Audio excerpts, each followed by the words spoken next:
Okay, let's start. Restart. Okay. Good afternoon. I'd like to welcome everybody to this pep talk this afternoon. Please mute yourself, but always show your video picture and then sign in your name, your Facebook account, or email address in the chat box. Please include the names of companions attending with you. Use the chat box to ask questions and make comments while the pep talk is on.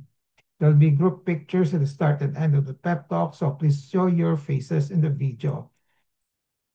Another reminder is that to take the online Learning Curve Evaluation Test exercise or OLETE for Master of Learning and have a perfect score to get a certificate like this one, I placed the link in the chat box. And then another reminder, obtaining 25 OLETE certificates will entitle one mentee to a voucher for a RO Hoson medical consultation, either face-to-face or telemedical. And then request is that type in your feedback in the chat box during the open forum and before we adjourn. So let's now have a group picture taking before we start the pep talk proper in 2 minutes.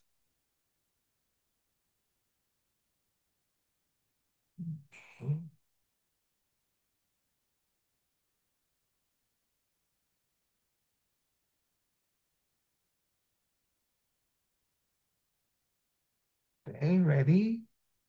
Please show your faces if you can. Okay. Manuel, are you going to join us? Okay. One,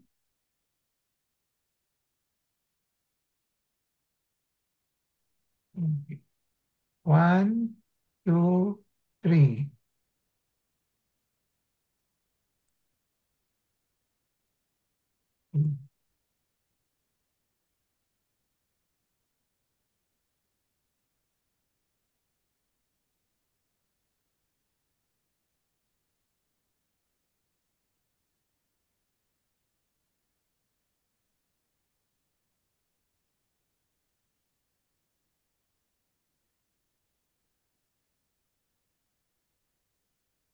Ay, gago. Huwag mo ako ipag-in. Mute lang ha. Pakimute lang ha. Mag-umpisa na tayo.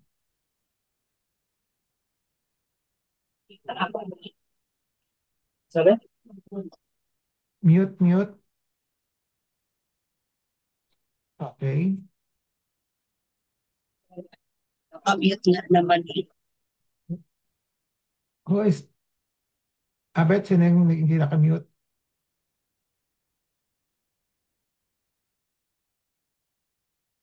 Okay na? Mute na? Okay. I have a patient empowerment program in which I like to empower the lay people or patients to take control in the management of their health. I started the pep talk on May 15, 2021 during the COVID-19 pandemic. There are 3 courses in the pep talk. I completed the core course on October 9, 2021. And then from October 23, 2021 onwards, I've been tackling health disorder and health issue courses. May 17, 2025 this year marked the start of the year number 5 of the RO Hoson pep talk. How long the pep talk will last will depend on the enthusiasm, discipline, and perseverance of everybody. My pep talk today is entitled Goiter, sa loob o sa labas. A lay people, a lay folk descriptor, a clarification. The empowerment objective is for the lay people to have a essential understanding on goiter sa loob o sa labas.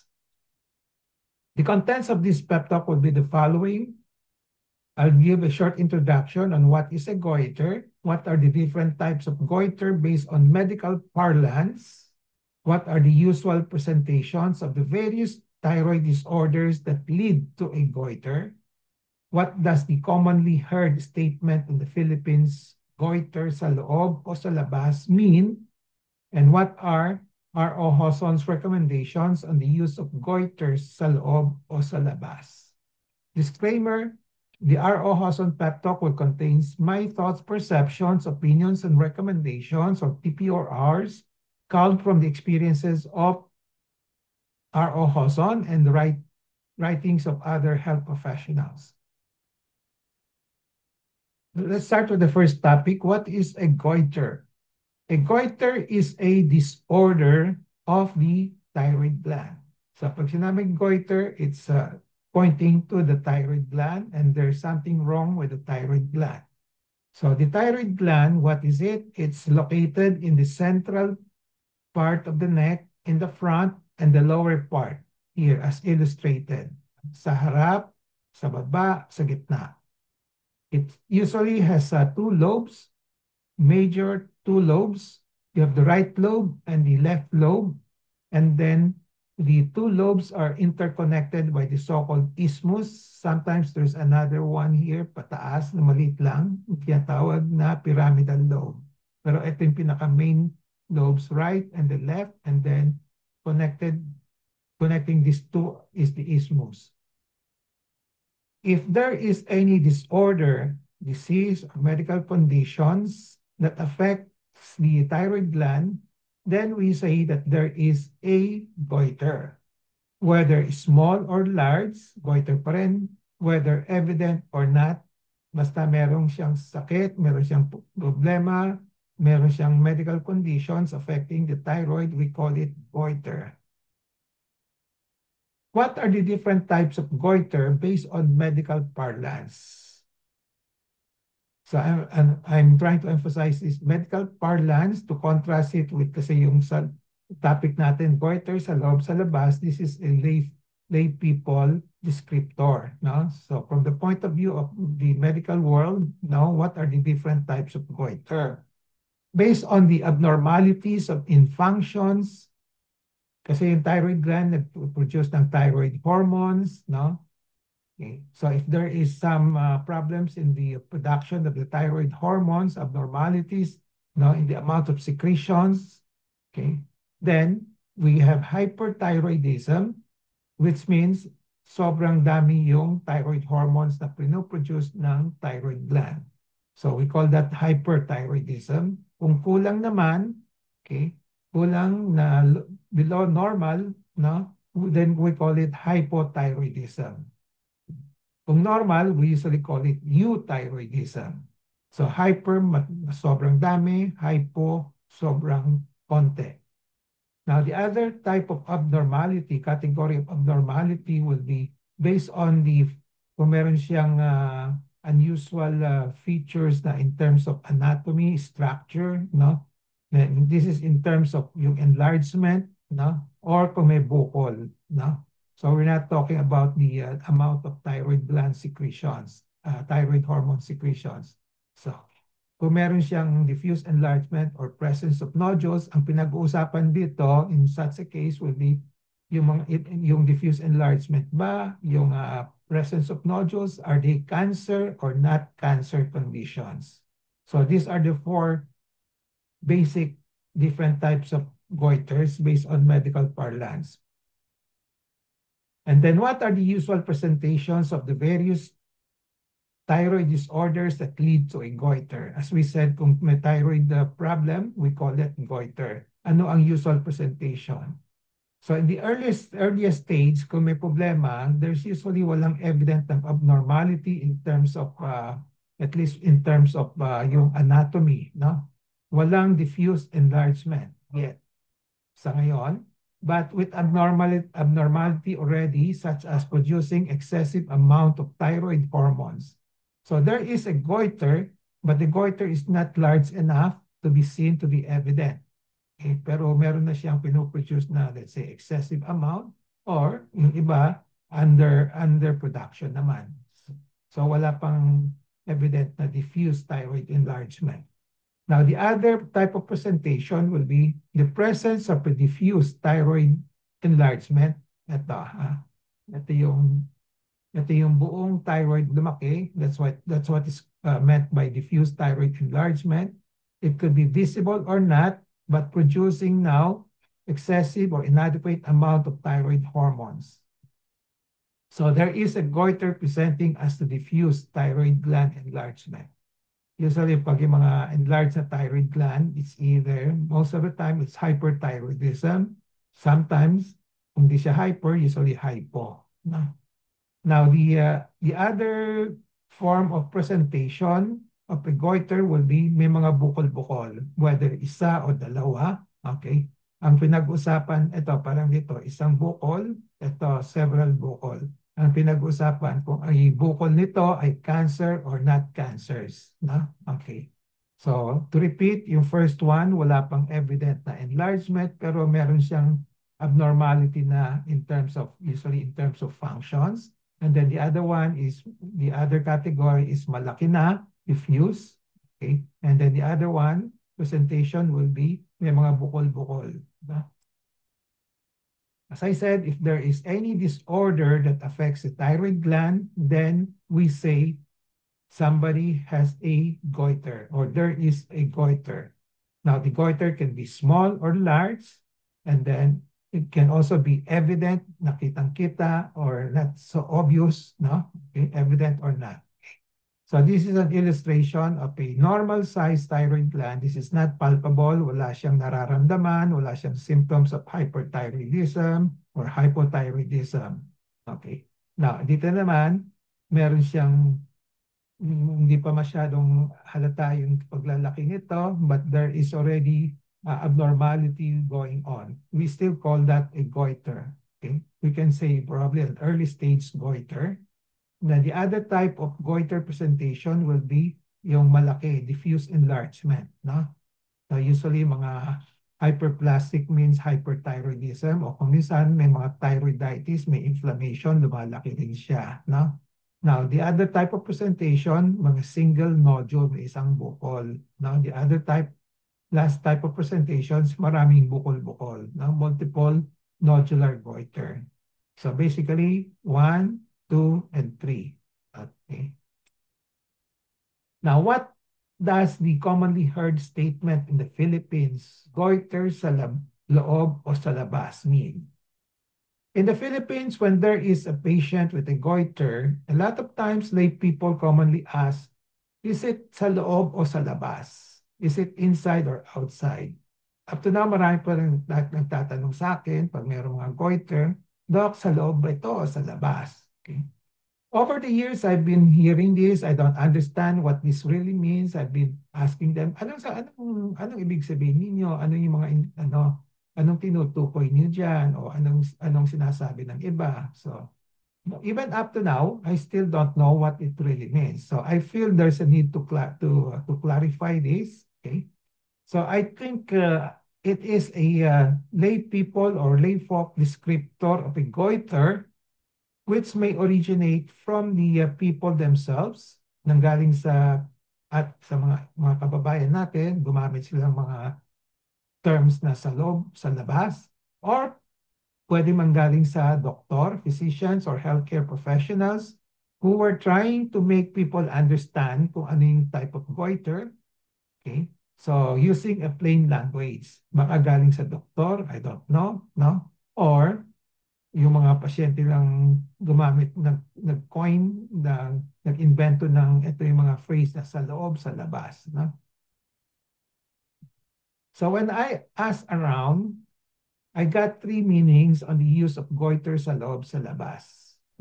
So nagtatanong ako sa mga pasyente, anong ibig niyo sabihin? Anong origin ng ang tanong na yon sa loob o sa labas? So one explanation is here, is if there is a visible bulge on the neck, then sasabihin nila, the goiter is nasa labas. Parang ito, this is an illustration. Kitang-kita yung bukol, sasabihin nila, may goiter ako sa labas. If it's not evident, hindi siya masyadong halata, sasabihin nila, ay nasa loob yung goiter ko. Okay? So that's one meaning that I was able to get from interview of patients who are asking, ano ba, is it goiter sa loob o sa labas? Okay. Another interpretation that I got is that sa loob is associated with hyperthyroidism. No? Yan ang common na, another common na interpretation.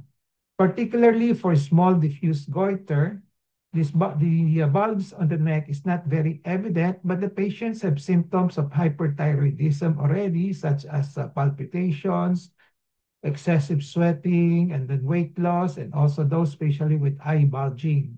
No? Okay, meron silang mga symptoms of hyperthyroidism, pero yung laki ng thyroid nila, hindi siya evident. No? Okay.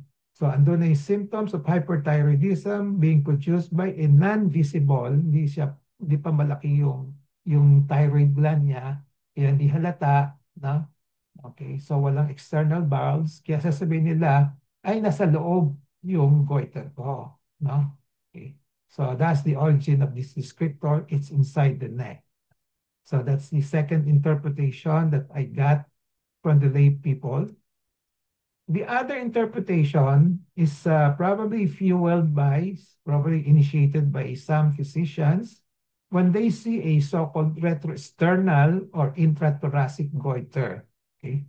When they say retroesternal is, ito yung, let's say, ito yung thyroid niya, ito yung sternum niya, ito yung breastbone, nasa likod yung thyroid na likod ng buto. Kaya we call that retroesternal, retro sa likod. No?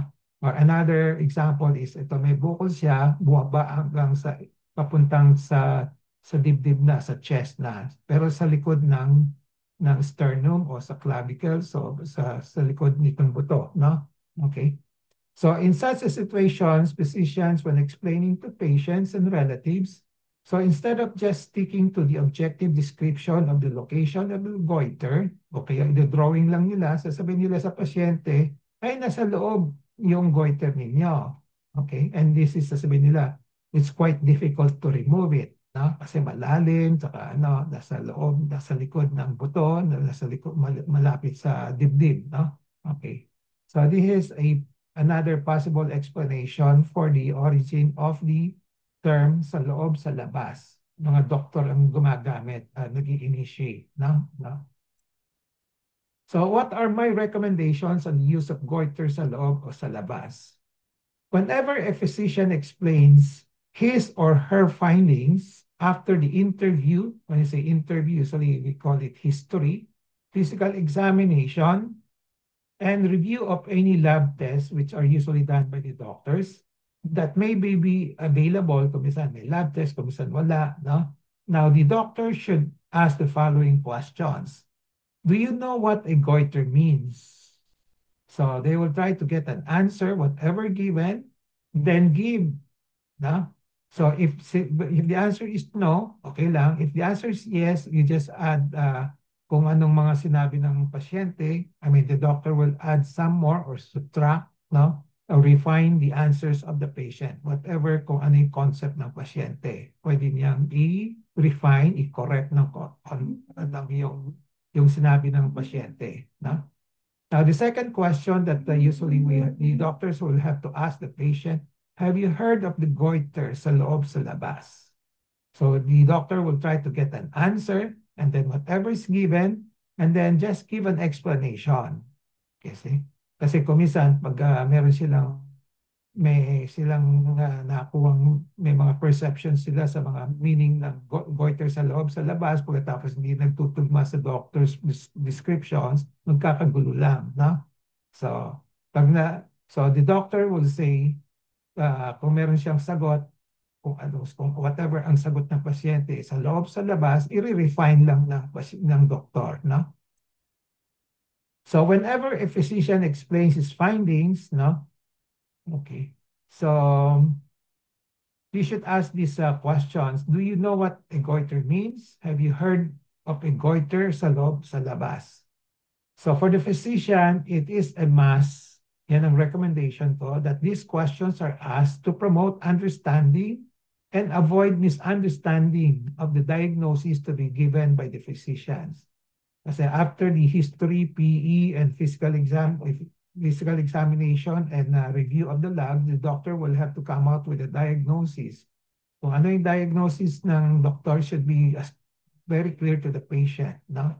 Para baka meron siyang hidden may ibang perception ng pasyente, dapat ma-clarify yung mga misperceptions nila, no? Also, the reason why these questions have to be asked, this empowers the patient to make better decisions on what to do with their goiters. after the explanations and clarifications by the physicians. No? So, di ba mas maganda yung naiintindihan kung ano yung may problema sila para makapag-decide sila ng maganda.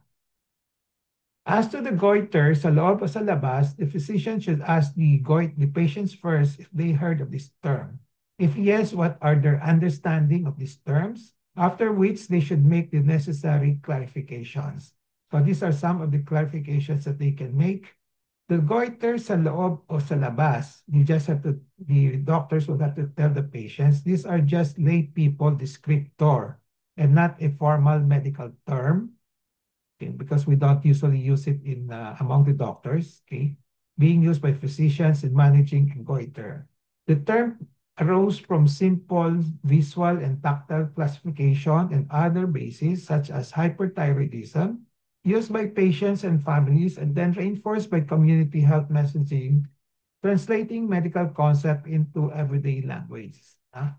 So yung sinasabi na galing sa pasyente, pagkatapos whatever be the source, kung saan they were trying to let the patients understand what goiter is, so they use some simple terms, mga layman terms, Filipino terms, sa loob, sa labas. There are so many interpretations on the meaning of the goiter, sa loob, sa labas, as used by the lay folk. I just presented the 3 possible interpretations earlier, and there could be more. Baka most likely meron pa. So to avoid misunderstanding between the physicians and the patients and the relatives, there must be a discussion on the phrase goiter sa loob sa labas, if it is being used by the patients.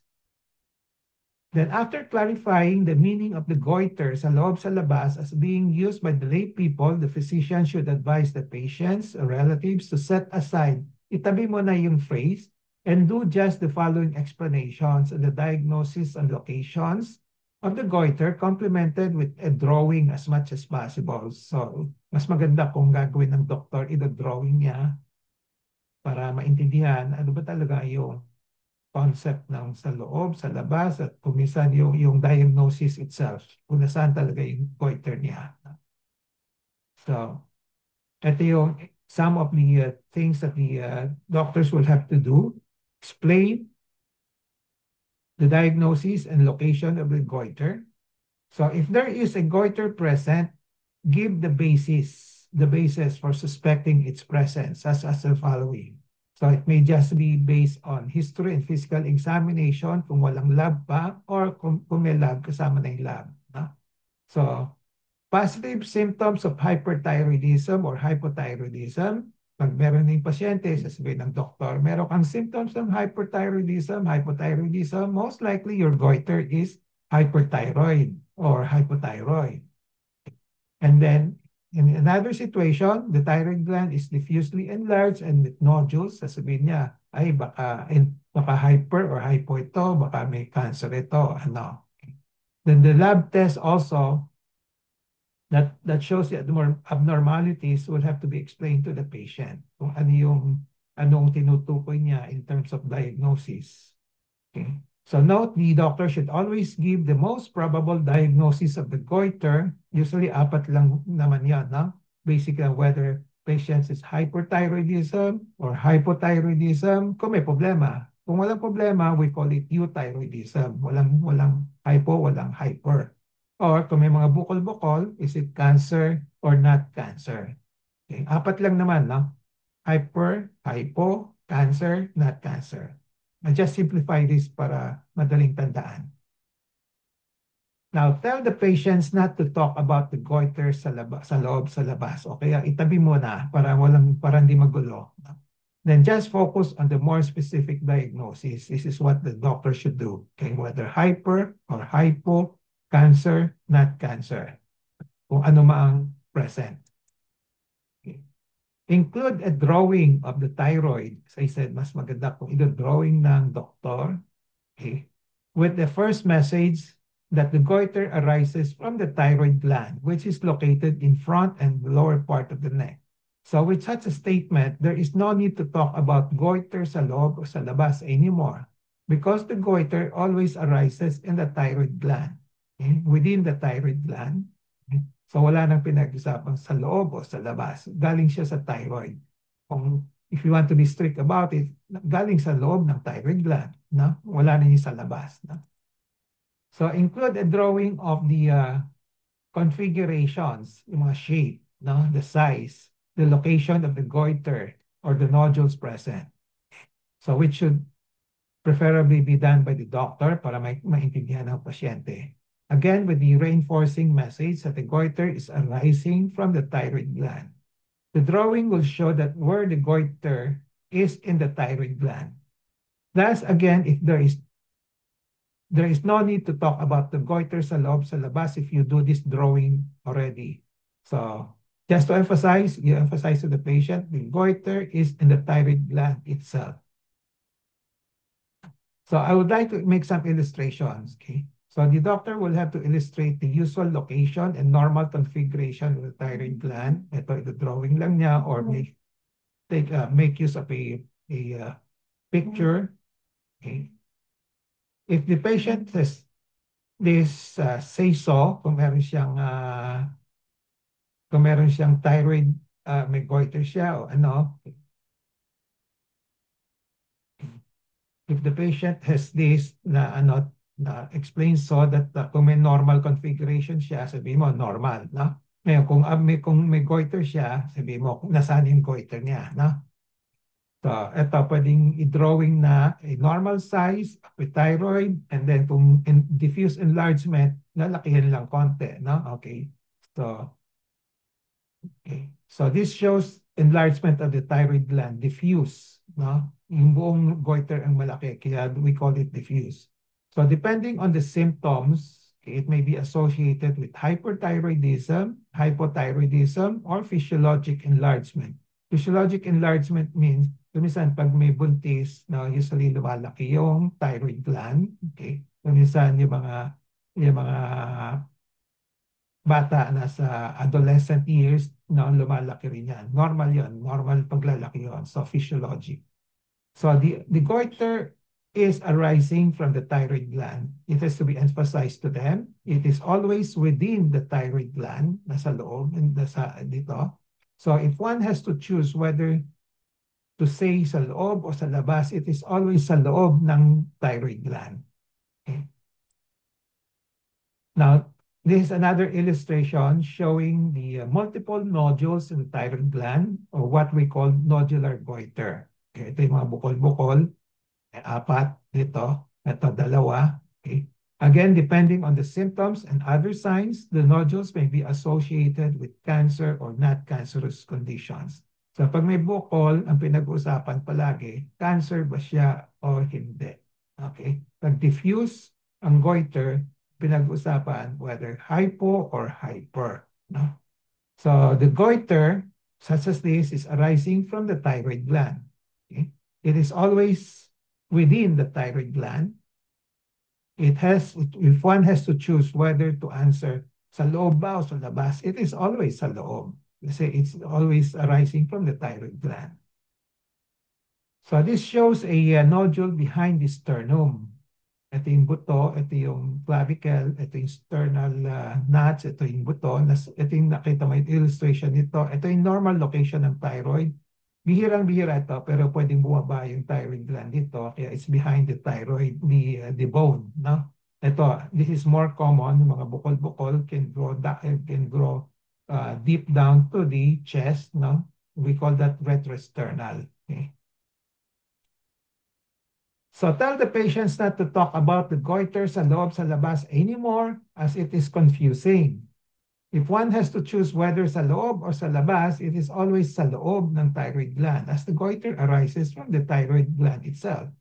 So just focus on the more specific diagnosis, whether meron ba siyang hyperthyroidism, hypothyroidism, may cancer o walang cancer. And explain the basis for suspecting such a diagnosis. In other words, just focus on the medical diagnosis rather than on the descriptor of the lay people sa loob, of goiter sa loob sa labas. Okay? So summary and takeaway for this particular session is that I have discussed the following. What is a goiter? What are the different types of goiter based on medical parlance?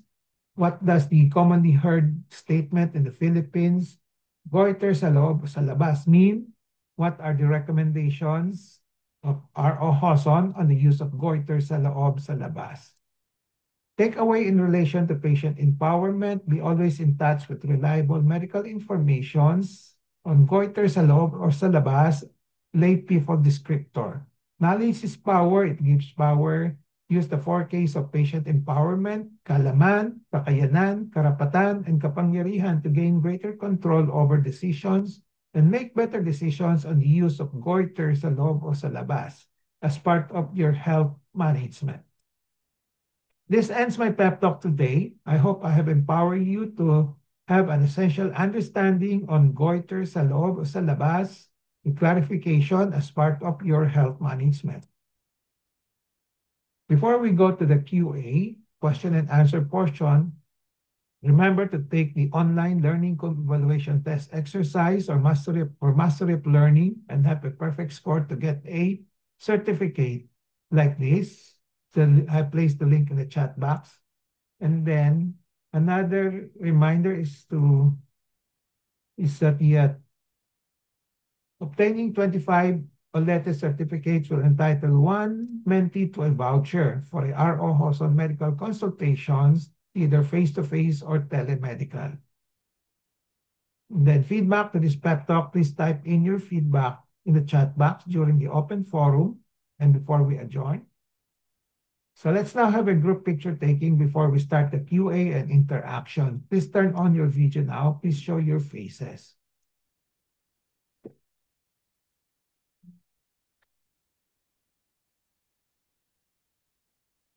Okay. Ready? 1, 2, 3.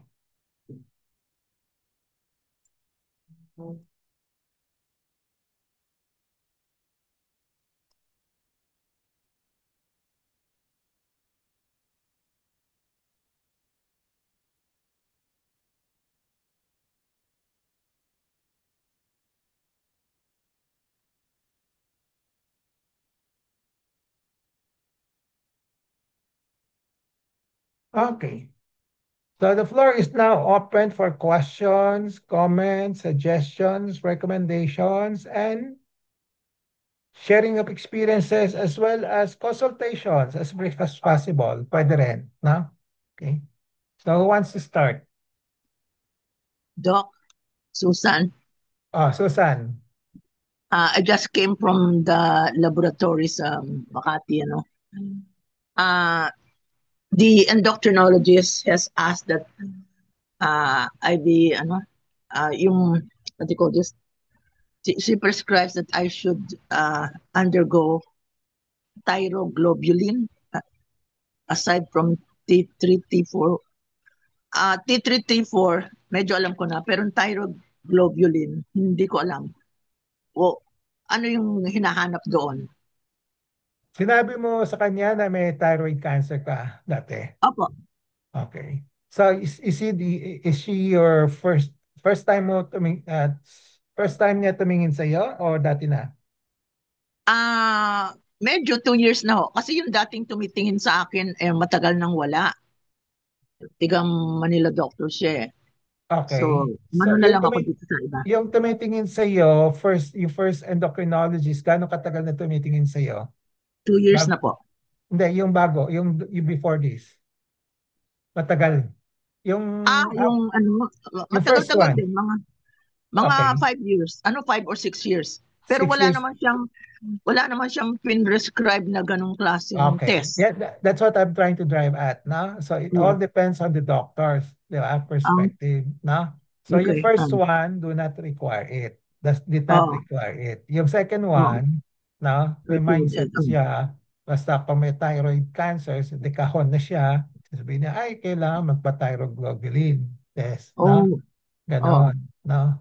So, it all depends on the doctor. Sa akin, since ilang taon ka na may papillary CA yung cancer mo, di ba? Number two, 20 years na. 20 years na? Oo, Okay. So most remission likely, naman. and then sa kapa lang, based on your symptoms and kapa, wala namang recurrence, no? Okay? Yeah, And the yeah. prognosis is good, so you don't need to have your thyroid globulin. No, Oh, but if you want to parang maximalist, yung mga ganon, 'di ba? Decahon, no? oh, Yan ang palagi nile-lecture. Pwedeng hindi mo kailangan, no? okay. Okay? So nasa iyo. Nagawa na ho, Doc, kanina kasi nakakahiya namang Okay. i-question ko sa kanya bakit. Kaya nga, di ba, sabi ko sa'yo, it's best number one, it's best to choose a doctor whom you think will be a minimalist, no? Okay. Mm, mm. Number two, choose a doctor in which you can discuss openly, kailangan ba? O pwedeng hindi ba? Ganon, no? Mm, mm. Kasi a lot of times, yung mga pasyente, hindi nagtatanong di ba? Parang nakakahiya kasi minsan Kaya nga, nagtanong ako dun sa isang doktor noon. Parang na-offend pa. yan nga hindi dapat ganun yung attitude ng doktor. Dapat open na, okay. So Mm. that's one thing that's lacking in our country. Practically everywhere also. Sabi niya, mas marunong ka pa sa akin. So, okay. But as a patient, you have the right to ask us. Na? Okay. So, yung thyroglobulin, just to check kung meron kang recurrence, kung gano'n. Ah, okay. Oo. Pero Oh, usually, malaking wala. Kung saan, you might end up with a false positive, false alarm. No, that's the okay. downside. No? Okay. Mm. Okay? Okay, thank you, Doc. Yung thyroid, wala, 20 years ago, walang pinag-uusapan ng sa loob, sa labas. Wala. Okay. Wala namang nagganyan sa akin na doktor. Ba- baka sa city wala pang gaano. Yung mga nasa probinsya, baka maraming tanong, no? Ah, Sa oo, loob, sa oo. labas. No? Okay. Okay. But you have heard about it sa loob, sa labas. O ngayon lang. Parang, but I didn't mind it eh. Kasi sa Okay. akin, if it's a disease sa thyroid, it's goiter. Yeah. And pag nakakapa mo, Okay. Nakakapa. Yeah. Kung minsan pwedeng hindi rin nakakapa. Pero kung nakakapa, 99% goiter na yan. No? Okay. okay. May mga sakit na thyroid na hindi nakakapapa na kasi hindi pa halata. Mm, Okay. Goiter pa rin. No? Okay. mm. Okay? Yes, Doc, thank you. You're welcome. Okay. Any other questions? Comments? Sinong may goiter? Sinong sino naririnig ba ninyo yung mga present here, yung mga tanong ng mga ibang pasyente sa loob, sa labas? Sa YouTube, maraming discussion din dyan, di ba? Sa loob, sa labas. Nakikita niyo sa ibang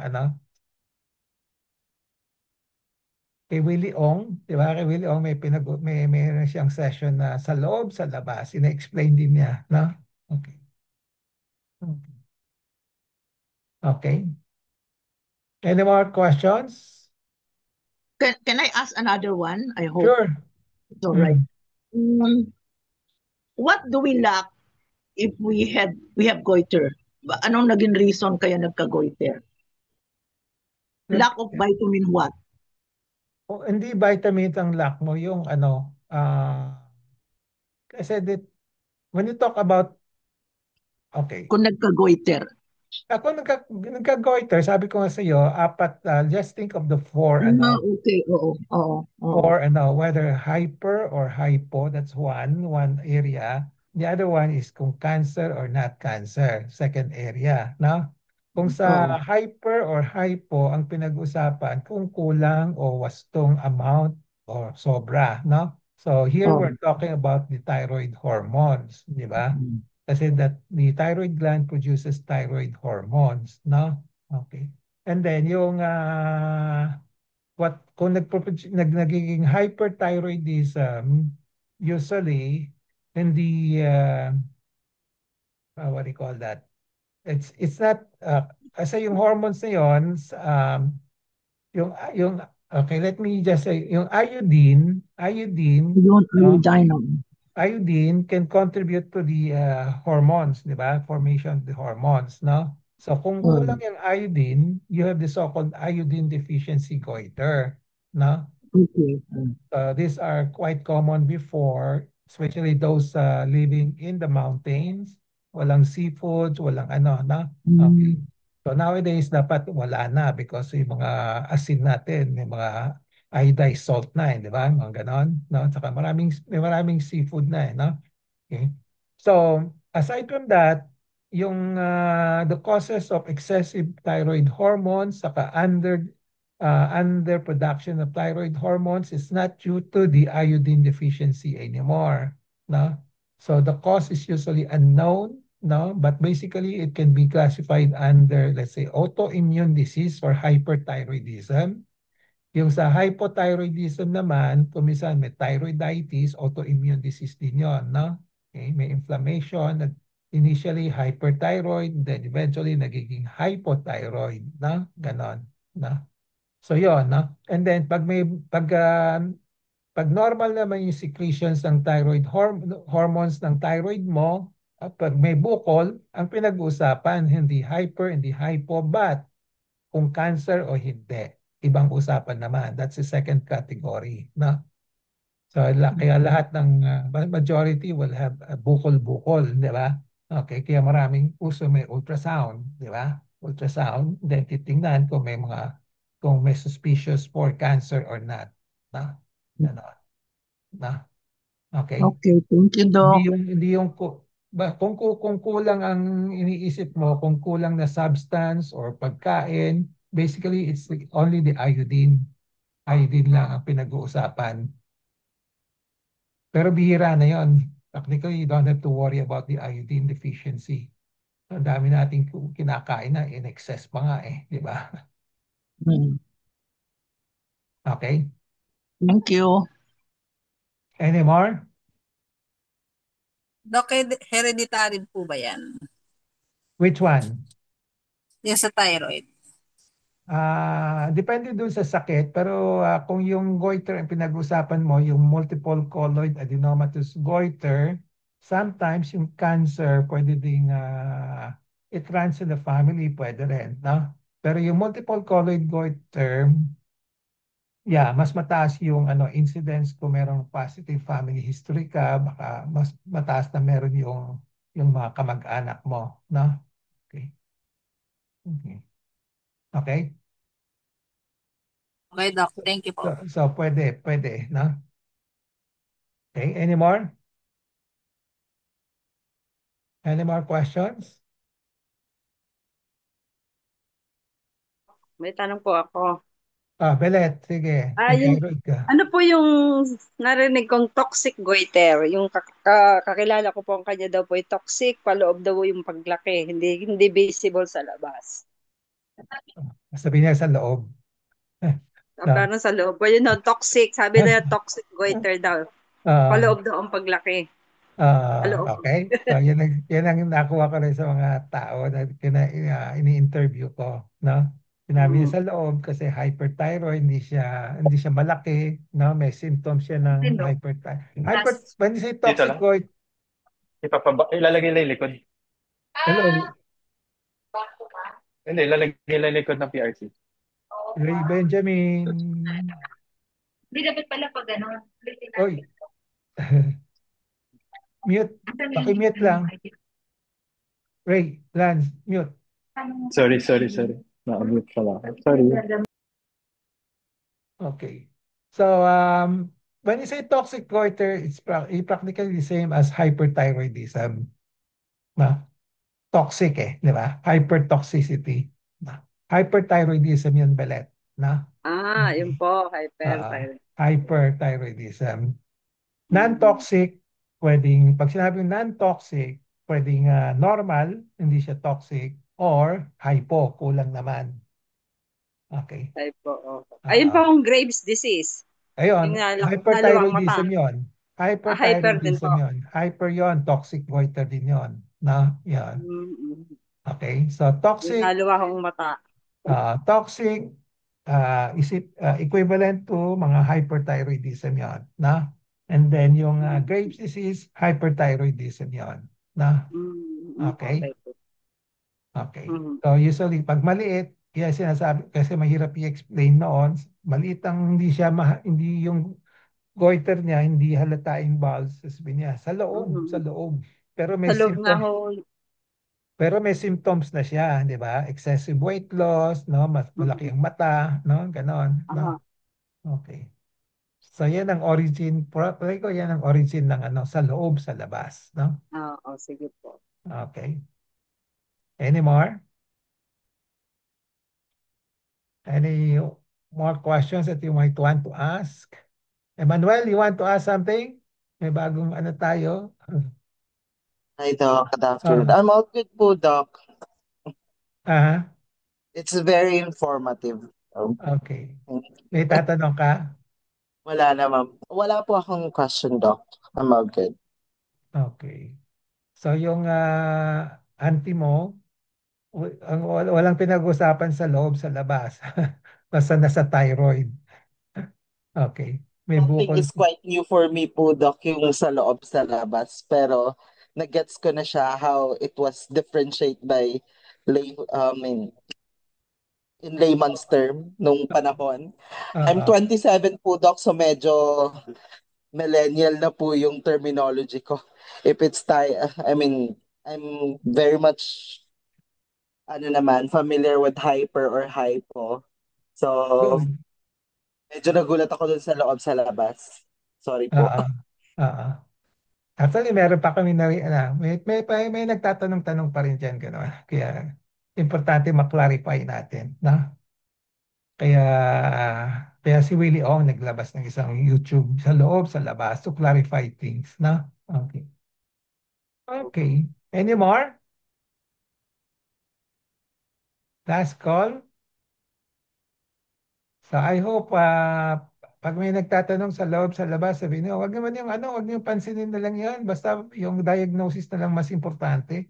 Whether it's cancer or not cancer, kung may bukol o walang bukol, o kaya kung nasaan, no? Ganon, no? Okay? So if there are no more questions, we'll call it a day. We'll see each other next week again, no? Okay? Thank you, Okay. Doc. Thank Thank you po, you. Doc. Have a nice Bye-bye. weekend. Thank you Bye. po.